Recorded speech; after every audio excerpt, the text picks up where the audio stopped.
Hello and welcome back to Joe's Corner, featuring the shirtless chef. Today we're going to be making a pasta sauce. It's going to be complicated yet simple. I'm going to start with a can of tomato paste just because I like to have a thickening agent in there. I know you could just do it with pure tomatoes and maybe that would be greater, but you know, tomato paste never hurt me. I've been using it for years. People seem to like it, so we're going to use it. Yeah, I don't make can openers like this anymore.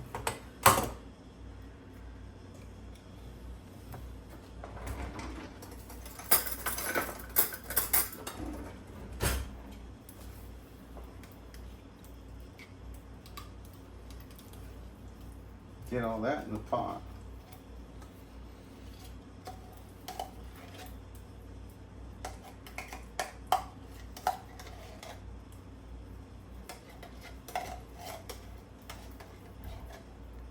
I'll try to scoop it all out. What I can't scoop out, I'll fill the can with some water and then I'll add it to the mix anyway and get some more out that way. I'm not too picky about it. I know some people try to get every last drop, but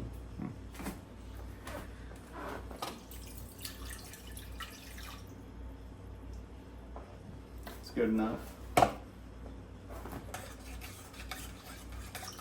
that can of water. We'll just start mixing it around so it's kind of like distributed better. I don't know if I want to put a second can or not. Possibly.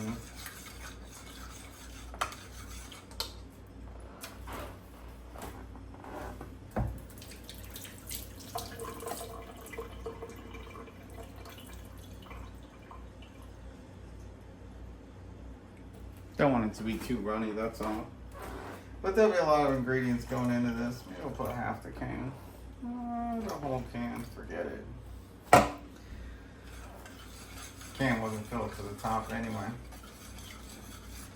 So again, we just kind of like mix the paste around so it becomes one consistency. That's the easiest way to put it. You don't want it to be thick and clumpy before you start adding all your ingredients. And we are going to put a bunch of fresh Roma tomatoes and parsley and things like that into this, but I like to have a dry mix in here too. I mean, ideally, I guess you can go to the store and get everything fresh in those little packets for $2 a piece and stuff. And that does make a good pot, but I found that it's not a terrible difference.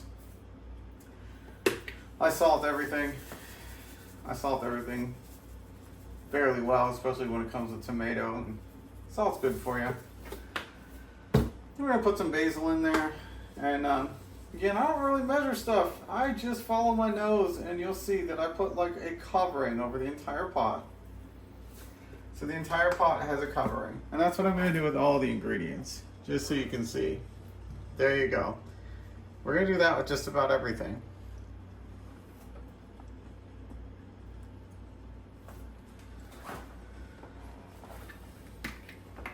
It's a nice way to measure stuff for me. I don't need any tablespoons or measuring cups or anything. I just kind of fill the pot, cover the top.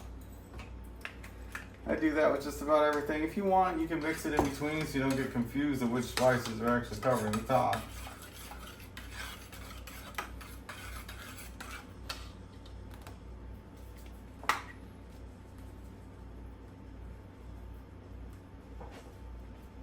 That was just an Italian herb mix that I put in there after the basil. This is just a tomato, basil, and garlic. This is roasted garlic, savory roasted garlic. We're going to put fresh garlic in there too, but we're going to put a little bit of this roasted garlic on the top too. Why not? And we're going to get some oregano in here.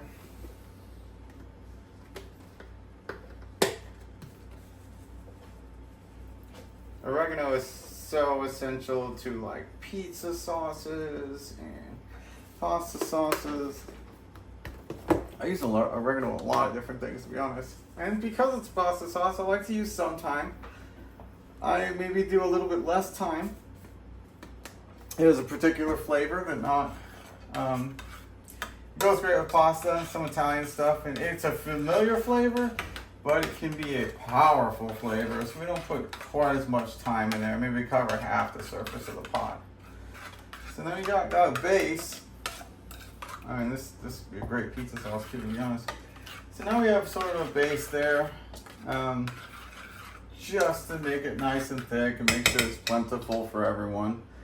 And we're gonna start chopping up some fresh stuff next. It's gonna be good. Be right back. All right, so gathered all our fresh ingredients and we're back.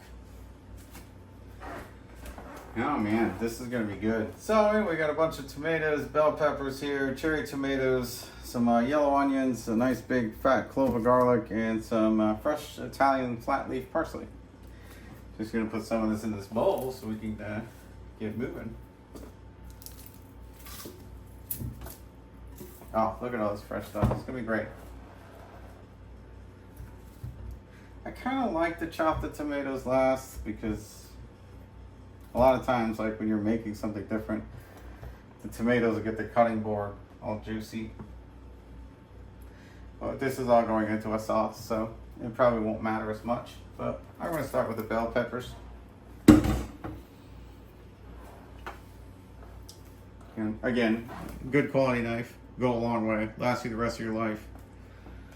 You know, if you're going to chop, it's good hand placement, can't hurt yourself.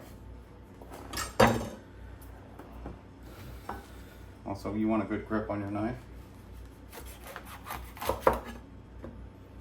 See, they're just like tiny bell peppers that came out of the garden. Actually, this is going to be a large pot of pasta sauce. I have many people to feed with it. It's going to be a good night.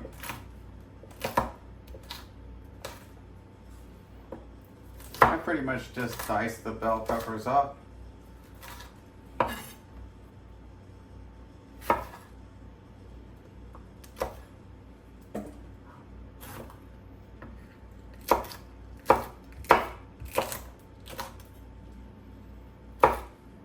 A lot of times I'll do a spicy pasta sauce, but when you're making food for a lot of people, sometimes spicy doesn't go over as well, unless it's like, hey, do you guys want something spicy? And you're like, yeah. Then go for it. But here, these are all just sweet bell peppers. Variety of colors. I think that they're going to build up a little flavor profile. It's going to be good.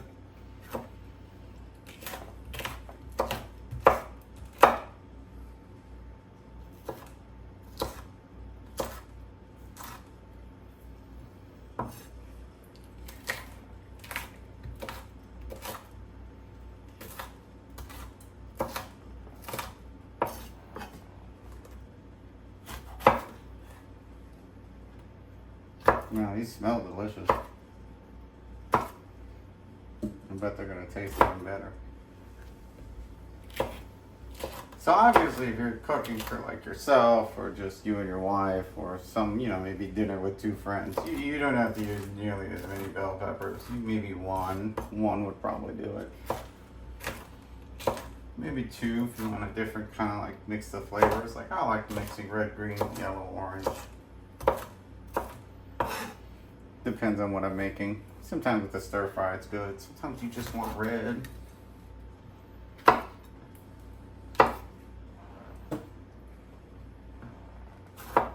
lot of times I use green bell peppers for like a stew or something like that. They're good in fajitas.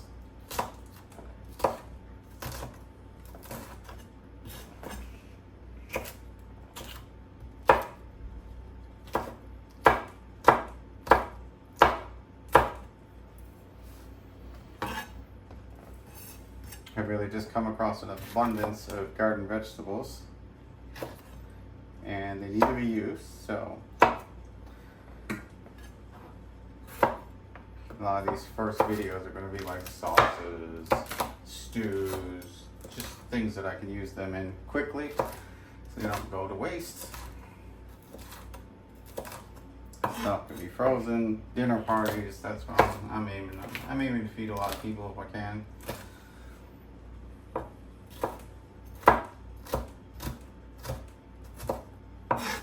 I'm not super big on freezing stuff, especially like fresh. I would much rather use it and find some people to eat with. A lot of times things lose stuff in the freezer. I don't know about you guys, but I don't have a whole ton of freezer space, so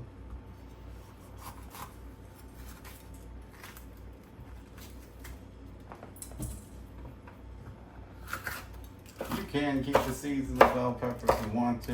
I just usually just take them out. It's not like a jalapeno or habanero where I want the heat from the seeds or anything.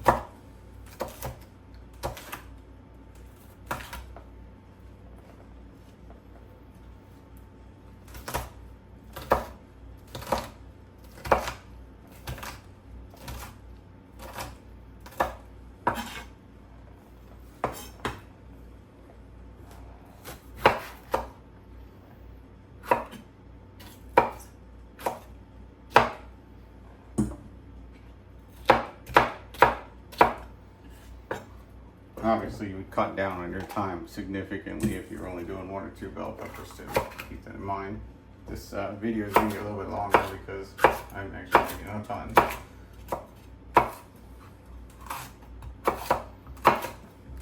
Typically, this pile would take you like 10 minutes to get through the ingredients or so. Get them into the pot.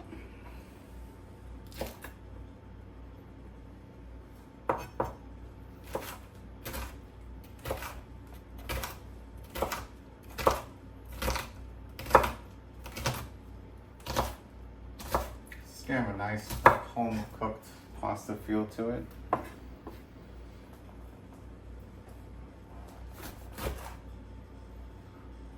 I do believe we're going to be pairing it with some chicken thighs.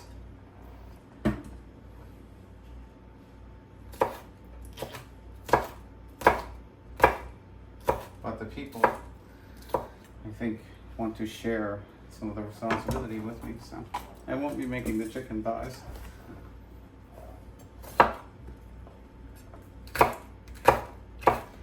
Good thing about this sauce is it's great vegetarian, just the way it is.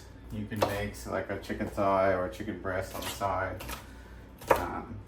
You could just use it as a topping, or you could put it over your noodles. You could mix them. You can chop the chicken breast up and put it into the sauce if you want, or if you want to add ground beef or whatever you kind of fancy. Like, this is a really good base.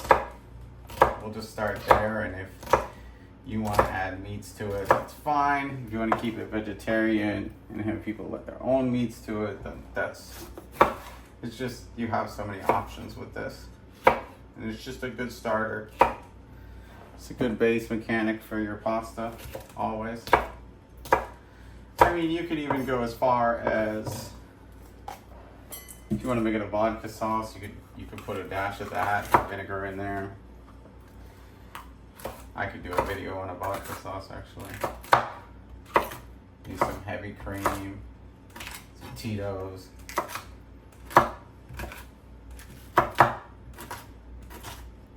I'll tell you, when I first started making vodka sauces, I just assumed the alcohol would cook off at a fairly quickly decent pace. That is not always the case. And when you overload it, you can actually start drinking while you're eating. I don't know how to put it, but you eat it, you don't cook off the alcohol. It's like taking a couple of shots and you start to notice it. And you're like, woof, couldn't cook the alcohol enough. Ah, look at that, that's awesome. Got some red, green, yellow profile there. It's cool. Get that in the pot.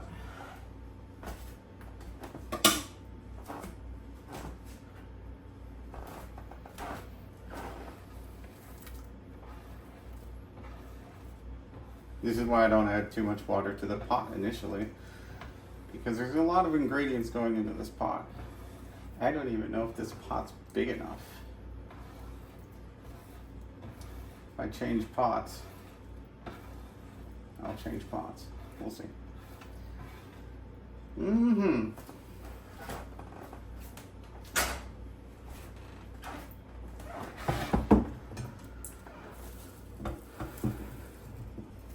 I'll get some parsley in there. We're gonna chop this finely. So again, good hand placement. Never keep your fingers under the blade for any reason. My dad was big on safety.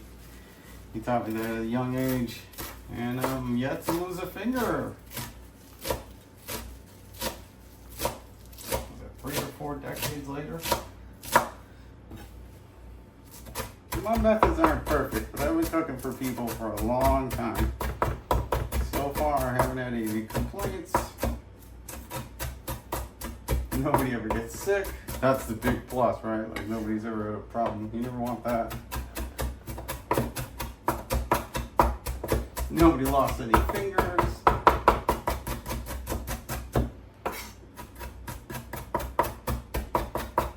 I guess I used quite a few fingers.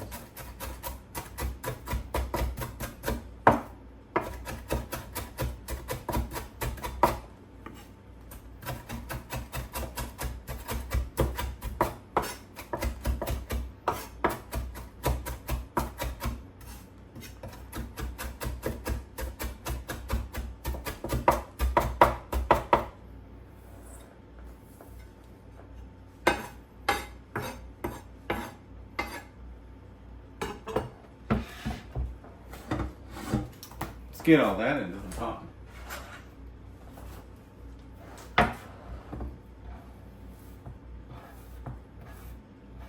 Looking good. Also looking kind of full. Let's see what we can do.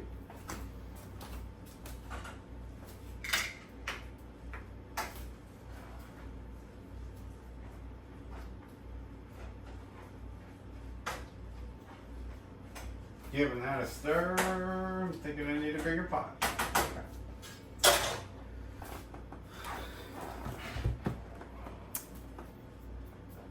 Just need to clear out a bigger pot. I'll be right back.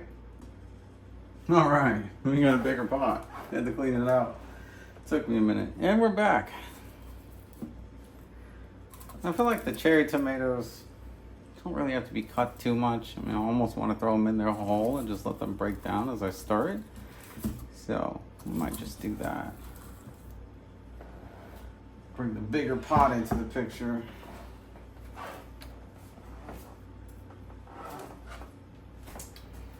Got cherry tomatoes in there. Well, it's looking good.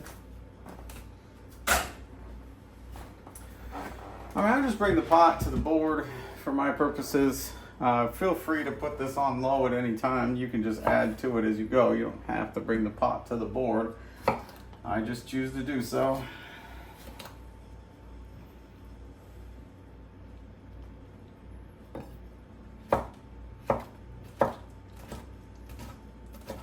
Just dice up these red walnuts. Not crazy, just a little bit of a dicing. See, they just kind of fall apart.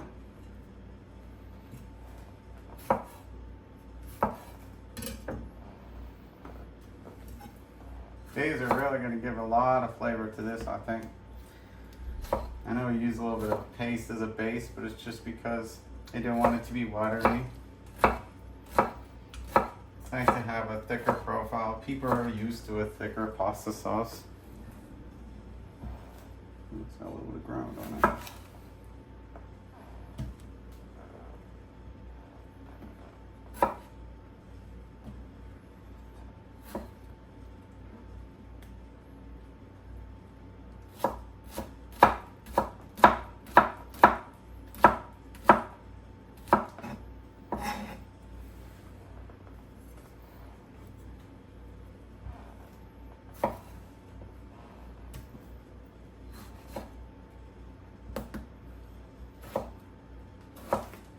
You can pair this with just about anything you want. If you like gnocchi, just like box noodles. Sometimes I like to get the little box noodles just for fun. I prefer shapes. I'm not really a big long noodle guy. I like little wheels and things of the sort.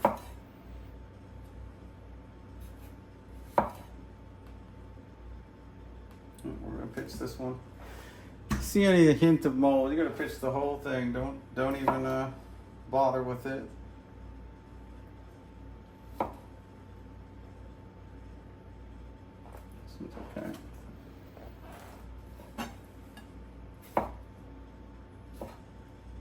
No man, these are really juicy. They're gonna be good.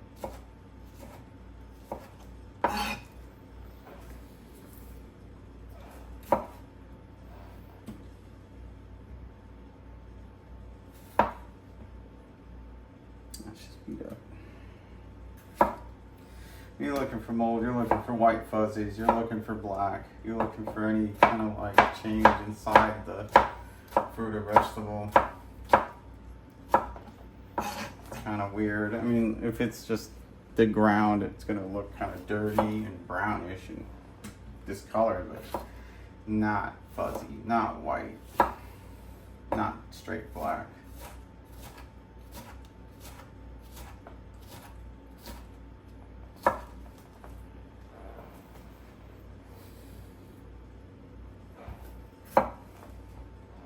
God, we changed to a bigger pot. I don't know what I was thinking. I guess I was thinking the other pot had something in it, and I was going to try and get by, but I really only have one set of pots. I'm a practical chef. I try to only keep what's necessary. That's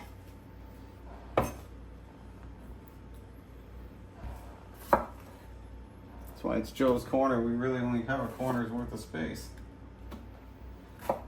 But that's part of the whole experience. It's like you can make fabulous food with a cutting board and a knife, and an electric stove. No microwaves, no air fryers, no weird things. I don't have any of that stuff. I don't even have a coffee pot. I have a French press. When I make a pot of coffee, it's a French press. And I have a coffee maker. And I have an espresso machine. All this stuff, I just don't have it. Do have a KitchenAid. My wife likes to bake. I got one super cheap. And then I've got a Ninja just because you need some sort of blender sometimes, but I don't have a food processor or anything like that. The Ninja has very small, high horsepower Ninja. Just gets it done. Oh man, these tomatoes are gonna be phenomenal. Should have just made a salad with them.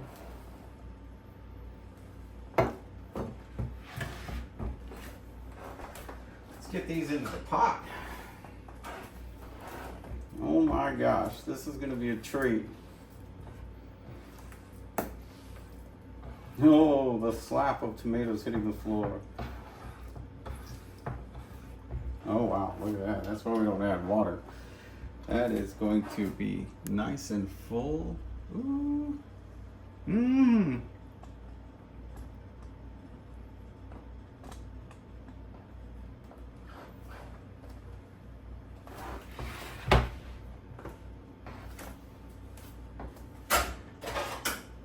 A little bit of a stir.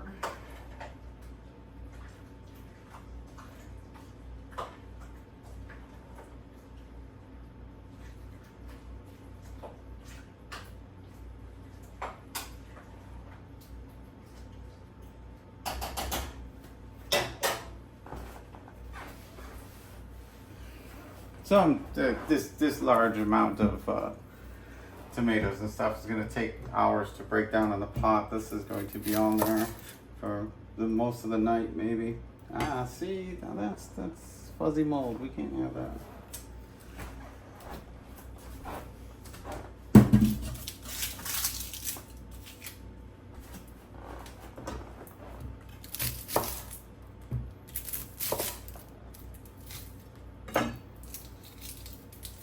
A lot of times with onion, you get dirt.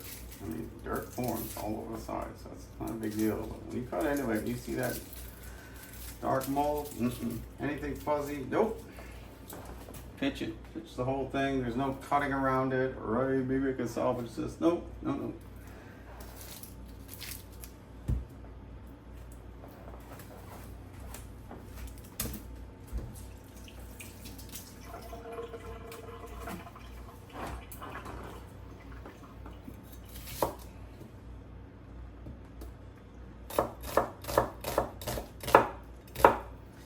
Can use white onion if you don't have yellow onion. I kind of like yellow onion for sauces, different sweeter profile.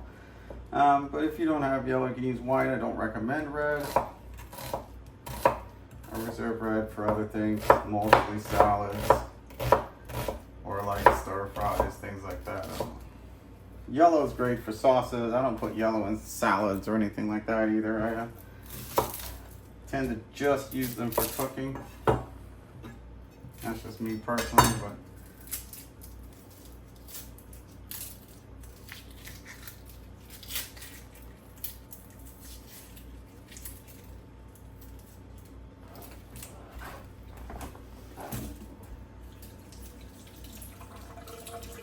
dirty. Just gonna wash it off.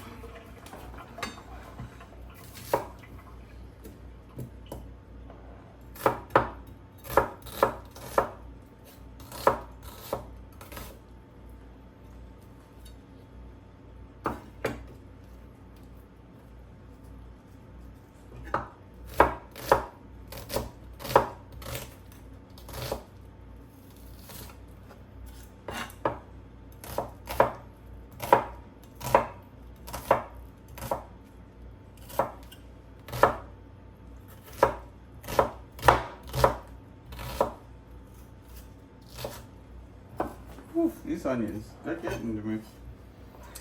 They're potent. That's good. That's good for flavor. Onion makes you cry because it tastes so good. It brings you to tears. Oof. I mean, it's rare. I caught enough of this stuff that it don't affect me much. But this one's potent. Well, that last one was. The first one wasn't so bad.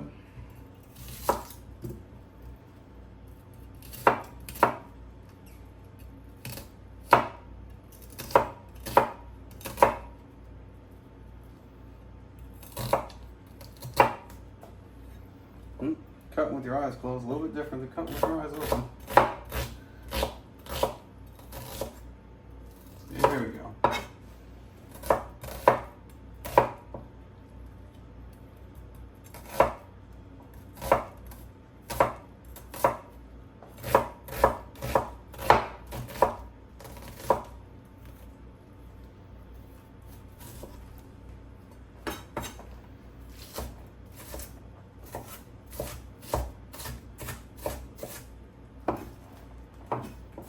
A little bit of chopping, just getting a little bit smaller, a little bit bigger than I wanted them to be. Oof.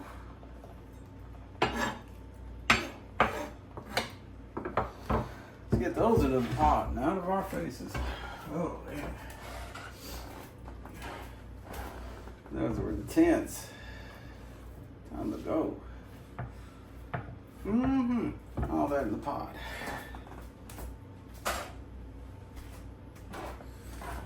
Last but not least, a whole bunch of garlic.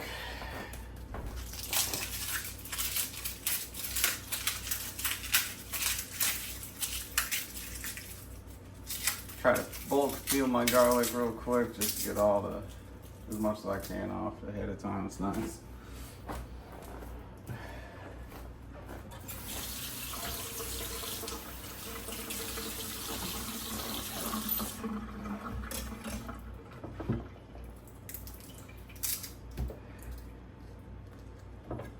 Peeling garlic, I cut the bottom off. I get a good square on my knife and I smash it and I just take the skin right off.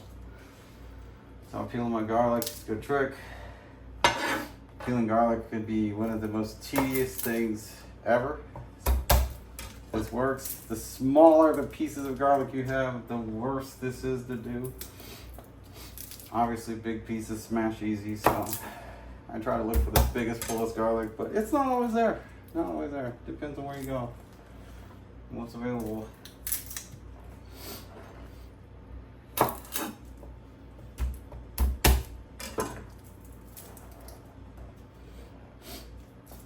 Oof. I still got the sniffles from the onions, man.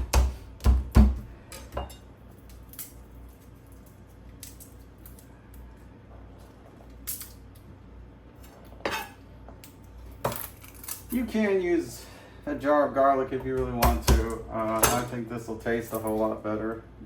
You know, fresh garlic's more potent. You don't have to use nearly as much of it. And this is a big pot. Normally you'd only have to put, I don't know, 3 or 4 cloves into it. If that.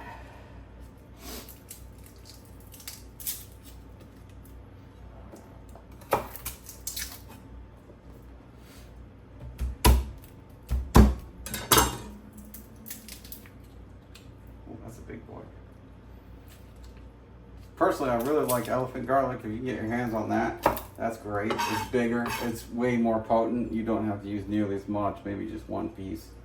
It's huge. It's great.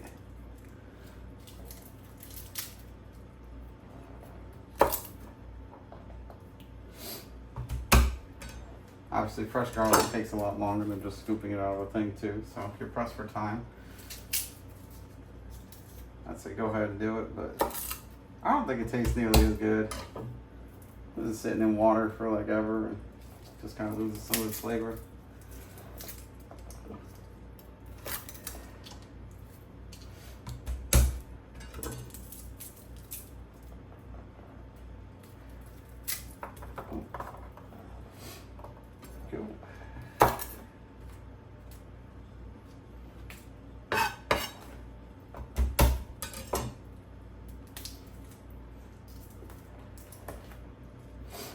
Also, I like to get my garlic with the roots on the bottom because I think this is more natural. Sometimes you see these completely scraped off and it's just like bleach white. I don't think those are, I think they might be GMO. Not that this couldn't be, to be honest, but I prefer the ones with the roots as opposed to the ones without the roots. And sometimes you don't have a choice, but.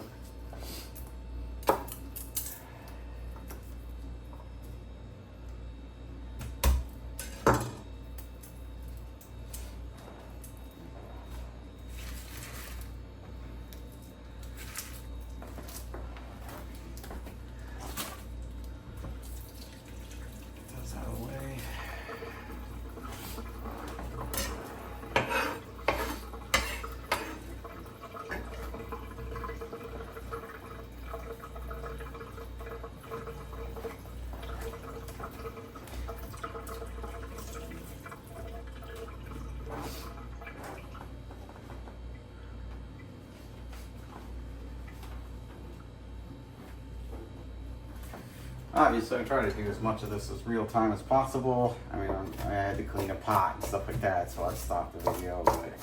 But for the most part, that's fine. It's not.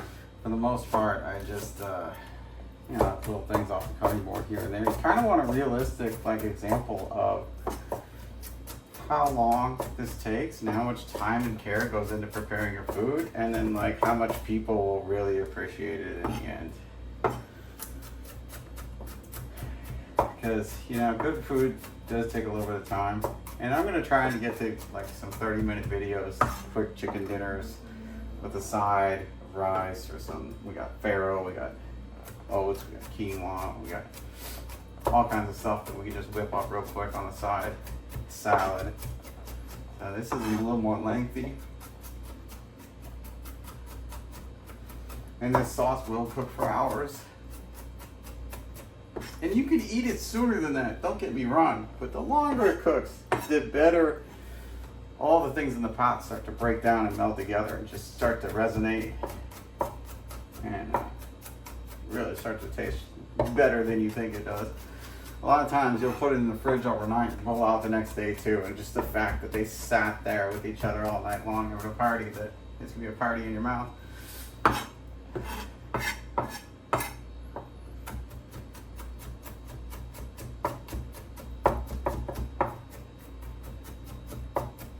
Which is another reason why I kind of like to make it vegetarian first, is because, you know, you could store it in the fridge, you could freeze it if you want to, you could do everything you want, and then you don't have to worry about meat spoiling or anything like that. So you can just kind of, you could even use this, like, if you want to make this much amount, you're not feeding a bunch of people, this could be like a meal prep. You could just take the sauce, base sauce out, and then, you know, add a little bit of different spices or something to it, or different kind of meat, different kind of noodles, just so you're not bored. Oh, let's get that in the pot. Pot's getting heavy.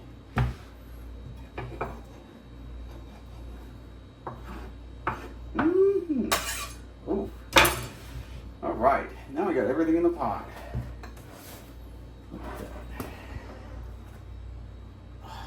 It's just piled high. No way this was fitting in that other pot.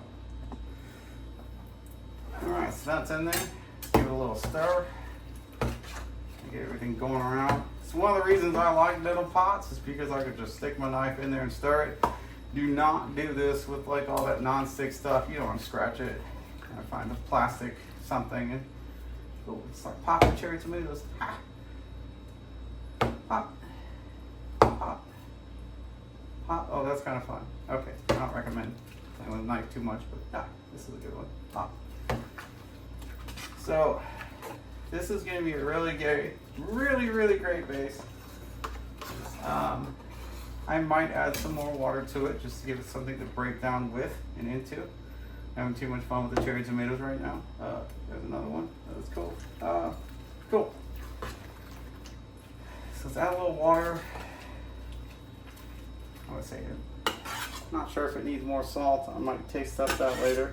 But we're gonna add a little water and we're gonna stick this on the stove.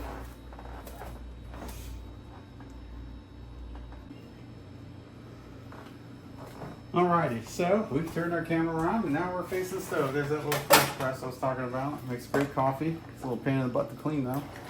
So I'm just gonna mix this around a bit, and it's a lot more tomato than I was thinking initially. So I'm probably gonna salt it again, and that will help break down. We're just gonna go ahead and put this on like 3-ish.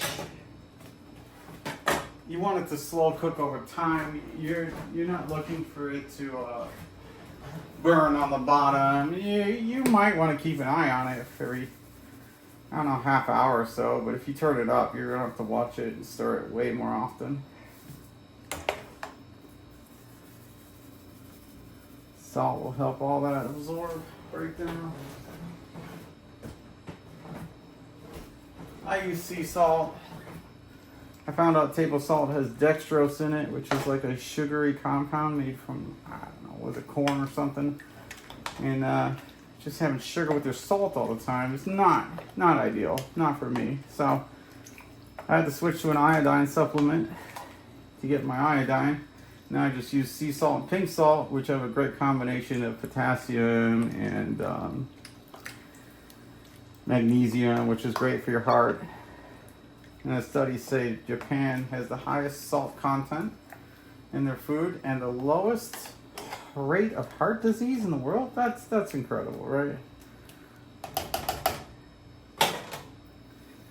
All right, we're gonna put a lid on that, and we're gonna check on it again, and I don't know, maybe an hour or two. I'll come back. I'll give it a stir, and I'll see what it looks like. All right. A few hours later, we're back. Look, you can see it bubbling through the lid. This. Ooh, look at those little cherry tomatoes getting busted up and just, that's so yummy looking. All this stuff's broken down, and this is gonna be an incredible sauce. Oh, so much fresh stuff. I will say that probably a little bit on the sweet side here, so I'm gonna add some red wine vinegar.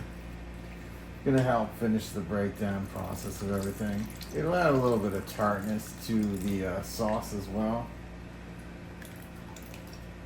It's not as sweet that way. Give that nice little tang. Basically gonna turn this way down and just let it thicken.